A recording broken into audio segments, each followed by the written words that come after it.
రాష్ట్ర ముఖ్యమంత్రి వైఎస్ జగన్మోహన్ రెడ్డి 51వ పుట్టినరోజు పురస్కరించుకుని ఒంటిమిట్ట ఎంపీడీఓ కార్యాలయంలోని ఎంపీపీ భవనంలో గిడ్డంగుల శాఖ స్టేట్ డైరెక్టర్ ఆకిపాటి వేణుగోపాల్ రెడ్డి, వైఎస్ఆర్సీపీ మండల అధ్యక్షులు గజ్జల శ్రీనివాస్ రెడ్డి కేక్ కట్ చేసి సంబరాలు జరుపుకున్నారు. ఈ సందర్భంగా వైఎస్ఆర్సీపీ నాయకులు స్థానిక ప్రభుత్వ వైద్యశాలలో రోగులకు పళ్లు పంపిణీ చేశారు.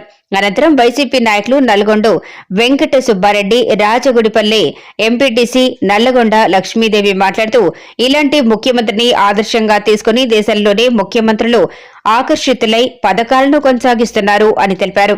ఈ కార్యక్రమంలో రాష్ట్ర గిడ్డంగుల శాఖ డైరెక్టర్ ఆకిపాటి వేణుగోపాల్ రెడ్డి, మండల అధ్యక్షుడు గజ్జల శ్రీనివాస్ రెడ్డి, రాచపల్లి గురుమోహన్ రాజు, వైసీపీ నాయకులు, సర్పంచ్లు, ఎంపీటీసీలు, మైనార్టీ నాయకులు, సచివాలయ సిబ్బంది, వాలంటీర్లు పాల్గొన్నారు.